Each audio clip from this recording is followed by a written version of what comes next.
जय हिंद बच्चों। इस समय आप लोग महामना इंस्टीट्यूट के यूट्यूब चैनल से जुड़े हुए हैं और इस चैनल में मैं आप सबका स्वागत करता हूं। आज हम लोग class 9th physics Hindi medium NCERT book के चैप्टर 9 बल तथा गति के नियम यानी force and laws of motion के अंतर्गत हम लोग इस समय इस चैप्टर के एग्जाम्पल्स को देख रहे हैं और उन एग्जाम्पल्स में आज हम आपको एग्जाम्पल नंबर 3 बताने जा रहे हैं। आप सभी लोग ध्यान पूर्वक देखें, यानी एग्जाम्पल 9.3 हम आपको बताने जा रहे हैं। तो देखें, दिया हुआ है कि एक कार 108 मीटर प्रति सेकंड की गति से चल रही है।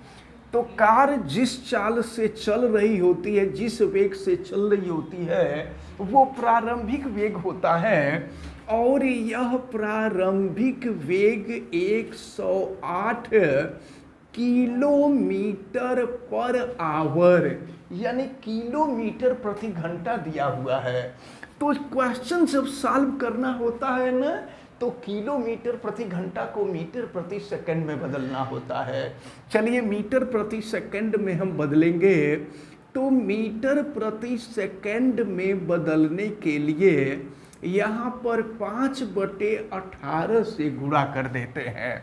तो अब देखें, आपको हमने पहले भी बताया था कि किलोमीटर प्रति घंटा को मीटर प्रति सेकंड में बदलना होगा, तो 5/18 से हम गुणा कर देंगे। अब चलिए 18 से 108 को कटावें तो 6 बार में कटेगा और फिर 6 का 5 में गुणा कर देंगे तो ये 30 हो जाएगा, यानी ये हो गया 30 मीटर पर सेकंड। ये प्रारंभिक वेग आपको मालूम हो गया मीटर प्रति सेकंड में। और ब्रेक लगाने के बाद यह रुकने में 4 सेकंड का समय लेती है। तो इसके द्वारा लिया गया जो समय है वो 4 सेकंड का है और रुकने में 4 सेकंड का समय लेती है। इसका मतलब 4 सेकंड बाद रुक जाएगी। तो जब कार रुक जाएगी तो उसका जो अंतिम वेग होगा वो 0 हो जाएगा। तो आपसे कहा जा रहा है कि कार पर ब्रेक लगाए जाने के बाद लगने वाले बल की गणना कीजिए, यानी ब्रेक लगाने पर कार पर कितना बल लगा जिससे कार रुक गई, यानी आपको F का मान ज्ञात करना है। और जबकि कार का यात्रियों सहित द्रव्यमान M का मान दिया हुआ है और यह दिया हुआ है 1000 किलोग्राम। तो चले देखें, तो बल की गणना करनी है तो सबसे पहले हम लोग त्वरण निकालें और गति के प्रथम समीकरण का हम लोग प्रयोग करेंगे, v = u + at। चलिए रखते हैं, v की वैल्यू 0 है और u की वैल्यू हो जाएगी 30। और याद रखे रहिए, जब वेग घटता है तो त्वरण ऋणात्मक हो जाता है। तो यहाँ हो जाएगा -a और t की जो वैल्यू है वो 4 सेकंड आपको दिया हुआ है। अब जरा ध्यान पूर्वक देखें, तो अब यहाँ से 0 = हो गया 30 और फिर ये बराबर हो गया आपका -5a, अब सॉरी -4a। अब -4a को अगर हम इधर के तरफ ला दें तो ये हो जाएगा 4a = 30। या देखें, अगर इसको हम प्लस करके भी सॉल्व करते तो ये वैल्यू माइनस में आ जाती। और माइनस का मतलब आपको पता है, जब ब्रेक लगाया जाता है ना, तो जो बल लगता है वो पीछे की तरफ लगता है, विपरीत दिशा में लगता है। तो माइनस चिन्ह विपरीत बल को प्रदर्शित करता है। अब a की वैल्यू हम निकालेंगे -30/4 हो जाएगा। अब 4 से आप इसमें भाग भी दे सकते हैं, या चलिए अगर मान लीजिए 2 से कटा दें तो ये 2 हो जाएगा और ये 15 हो जाएगा।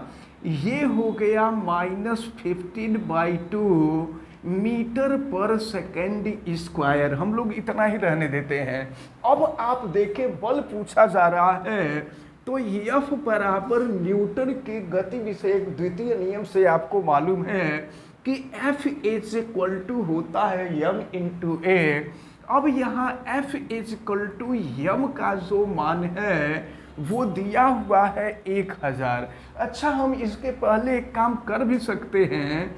2 से अगर 15 में भाग देते तो 7.5 हो जाएगा, 7.5 हो जाएगा। ये हो गया 7.5 मीटर पर सेकेंड स्क्वायर। तो अब हम ए का मान यहाँ लिख दे रहे हैं -7.5। अब देखिए, अब 1000 में 7.5 से गुणा कर देंगे तो ये हो जाएगा 7500 -7500 न्यूटन। तो जब ब्रेक लगाया जाएगा तो ब्रेक लगाने से कार पर लगने वाला जो बल होगा वह 7500 न्यूटन का होगा और उसकी दिशा विपरीत होगी। माइनस चिन्ह है तो ब्रेक लगाने पर बल हमेशा विपरीत दिशा में लगता है, तभी तो गाड़ी रुकती है। तो अब ये माइनस चिन्ह यह बतलाता है कि यह घर्षण बल है या विपरीत दिशा में लगने वाला बल है। तो ये जो है क्वेश्चन आपका सॉल्व होता है, यानी तीसरा उदाहरण कंप्लीट होता है। अब इसके बाद हम लोग उदाहरण नंबर 4 को देखेंगे। अब हम लोग उदाहरण नंबर 4 को देखेंगे। उदाहरण नंबर 4 में दिया हुआ है 5 न्यूटन का एक बल का मान आपको दिया हुआ है और ये दिया हुआ है 5 न्यूटन यानी 5 न्यूटन। 5 न्यूटन का एक बल किसी द्रव्यमान m1 पर 10 मीटर प्रति सेकंड स्क्वायर का त्वरण उत्पन्न करता है। हम मान लेते हैं कि जब द्रव्यमान m1 है तो त्वरण a1 है और त्वरण a1 का मान दिया हुआ है 10 मीटर प्रति सेकंड स्क्वायर, तथा द्रव्यमान m2 को देखिए, दूसरा द्रव्यमान m2 है। द्रव्यमान m2 को 20 मीटर प्रति सेकंड स्क्वायर का त्वरण देता है। तो जब द्रव्यमान m1 है तो त्वरण a1 मान लेते हैं, जब द्रव्यमान m2 है तो हम त्वरण a2 मान लेते हैं, और ये त्वरण दिया हुआ है 20 मीटर पर सेकेंड स्क्वायर। अगर दोनों द्रव्यमानों को एक साथ मिला दिया जाए तो इस बल के द्वारा क्या त्वरण उत्पन्न होगा, टोटल त्वरण पूछा जा रहा है। तो एक चीज देखें, जैसा कि आप जानते हैं न्यूटन के गति विषयक द्वितीय नियम के अनुसार F इज इक्वल टू होता है ma। अगर यहाँ से m की वैल्यू निकाले तो हो जाएगा F/a। तो हम m1 का मान निकाल लें और m2 का भी मान निकाल लें कि यह मान कितने के बराबर है। तो अगर m1 की वैल्यू निकालेंगे तो F/a1 हो जाएगा। F की वैल्यू है 5 न्यूटन और a1 की वैल्यू दी गई है 10। तो अब जो है अगर हम 5 से इसको कटा दें या चलिए 10 से भाग दे दें तो ये हो जाएगा 0.5 किलोग्राम। m1 का मान निकल गया। अब इसी तरह से अगर m2 की वैल्यू निकालेंगे तो F/a2 हो जाएगा। तो F की जो वैल्यू है वो तो 5 ही है, लेकिन a2 का जो मान दिया हुआ है यह 20 दिया हुआ है। तो अब 5 में 20 से भाग दे देंगे तो ये 0.25 किलोग्राम हो जाएगा। ये m2 का भी मान निकल गया अब प्रश्न में ये कह रहा था कि दोनों द्रव्यमानों को अगर जोड़ दिया जाए तो देखें, अगर टोटल द्रव्यमान यम है तो M is equal to m1 plus m2 हो जाएगा। तो टोटल द्रव्यमान m1 की वैल्यू दी गई है 0.5 और m2 की वैल्यू दी गई है 0.25 किलोग्राम। अब अगर हम दोनों को जोड़ लें तो ये हो जाएगा, देखें 0.75 किलोग्राम हो जाएगा। अब आपसे देखिए ये टोटल द्रव्यमान निकल गया। अब टोटल त्वरण पूछ रहा है तो टोटल त्वरण के लिए A is equal to F by M हो जाएगा, जहां एफ लगने वाला बल है और यम दोनों पिंडों का टोटल द्रव्यमान है, कुल द्रव्यमान है। तो A is equal to F की वैल्यू है 5 और यम की वैल्यू है 0.75। अब हम लोग इसको सॉल्व कर दें और चलिए सॉल्व करने के लिए दशमलव हटाने के लिए ऊपर नीचे 100 से गुणा कर दें। तो देखिए यहाँ ऊपर भी 100 से गुणा कर रहे हैं और नीचे भी 100 से गुणा कर रहे हैं, तो क्या मिल रहा है, देखिए ये 5 इंटू 100 और नीचे जब 100 से गुणा कर देंगे तो ये हो जाएगा 75। और फिर अगर हम 5 से कटा दें तो ये हो जाएगा 15, 15 5 75।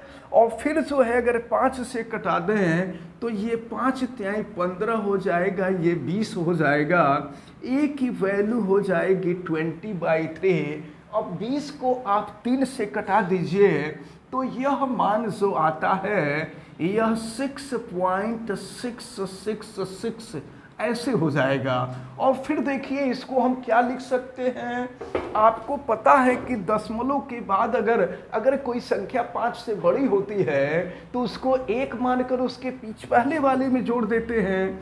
तो अब देखिए ये 6.66 तो है, लेकिन ये 65 से बड़ी नंबर है, इसलिए 1 मानकर इसके पहले वाले में जोड़ देंगे। तो पहले वाले में जोड़ देंगे तो यहाँ 7 हो जाएगा और इतना मीटर प्रति सेकंड स्क्वायर हो जाएगा। आपसे टोटल त्वरण पूछा जा रहा था कि टोटल त्वरण कितना होगा, तो टोटल त्वरण जो है ये 6.67, तो ये जो है त्वरण 6.67 मीटर पर सेकंड स्क्वायर निकला। अब इसके बाद हम लोग एग्जाम्पल नंबर 5 को देखते हैं। एग्जाम्पल नंबर 5 में क्या दिया हुआ है, एक लंबी मेज पर सीधी रेखा में जा रही 20 ग्राम की गेंद। देखिए गेंद का द्रव्यमान दिया हुआ है 20 ग्राम, तो इस ग्राम को हम किलोग्राम में बदल देंगे। तो ग्राम को किलोग्राम में बदलने के लिए आपको पता है कि 1 किलोग्राम बराबर 1000 ग्राम होता है। तो हम यहाँ 1000 से भाग दे देंगे तो यह बदल जाएगा ग्राम में। तो फिर देखें 0 से 0 कैंसिल हो जाएगा और 0.02 किलोग्राम हो जाएगा। तो गेंद का वेग समय ग्राफ चित्र 9.9, ये चित्र 9.9 है।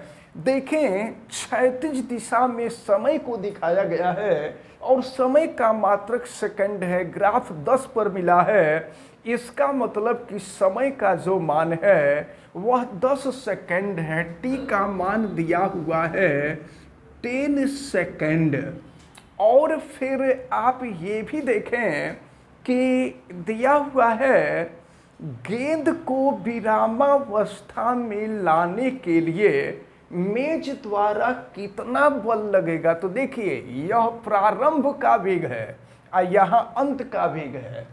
तो प्रारंभ में वेग जो दिया हुआ है u की वैल्यू दी गई है 20 सेंटीमीटर पर सेकंड। तो सेंटीमीटर को मीटर में बदलना होगा, तो सेंटीमीटर को मीटर में बदलने के लिए 100 से भाग दे देंगे तो ये हो जाएगा 0.20 मीटर पर सेकंड। और आपको मालूम है देखिए y अक्ष पर वेग होगा और x अक्ष पर आएंगे तो वेग 0 हो जाएगा। तो x अक्ष पर वेग 0 हो जाएगा और ये अंतिम वेग होगा ये 0 हो गया। तो आपसे कितना बल लगेगा, बल का मान पूछा जा रहा है। तो चलिए यहाँ हम लोग त्वरण निकालेंगे। आपको मालूम है formula v is equal to U plus A T, और v की वैल्यू 0 और u की वैल्यू है 0.20 और प्लस a और t की वैल्यू आपको दी गई है 10। अगर इसको बराबर के पहले कर दें तो 10a इजकल टू 0.20, a की वैल्यू निकालेंगे 0.20 अपॉन 10 कर देंगे और 10 से अगर हम भाग दे देंगे तो 0.02 ये हो जाएगा मीटर पर सेकेंड स्क्वायर। तो ये त्वरण हो गया। और देखें लेकिन ये त्वरण ऋणात्मक होगा, ये बराबर के पहले आएगा तो ऋणात्मक हो जाएगा। तो त्वरण ऋणात्मक का मतलब ये हुआ कि यह लगने वाला घर्षण बल है। तो अब आपसे F का मान पूछा जा रहा था और F is equal to M into A होता है। तो F is equal to M की वैल्यू है 0.02 और A की वैल्यू भी है 0.02। अब इन दोनों का हम गुणा कर दें तो देखें ये 2 2 जा 4 हो जाएगा और यहाँ भी दशमलव के बाद 2 अंक है, यहाँ भी दशमलव के बाद 2 अंक है, तो दशमलव के बाद 4 अंक हो जाएंगे, यानी ये हो जाएगा और ये ऋणात्मक है। तो ये हो जाएगा F is equal to minus 0.0004 newton. तो ये रहा एग्जाम्पल नंबर 5। हमें उम्मीद है कि ये जो तीनों एग्जाम्पल आज हमने बताया है ये आपको बहुत अच्छी तरह से समझ में आया होगा। आप वीडियो को लाइक ज़रूर कीजिएगा और अगर चैनल पे नए हैं तो चैनल को सब्सक्राइब कर लीजिएगा। चैनल सब्सक्राइब करने के लिए यूट्यूब पर महामना इंस्टीट्यूट को सर्च कीजिए और रेड कलर के सब्सक्राइब वाले बटन को क्लिक कर दीजिए, चैनल सब्सक्राइब हो जाएगा। अगर किसी प्रकार की कोई दिक्कत समझ में आती है तो हमें कमेंट करके ज़रूर बतावें। वीडियो को मैक्सिमम स्टूडेंट तक शेयर भी करें और बेल आइकन को भी प्रेस करें तथा उसको ऑल पे कर दें ताकि प्रतिदिन पढ़ने वाले वीडियो की सूचना आपको मिलती रहे। आप सभी लोगों का बहुत बहुत धन्यवाद। जय हिंद।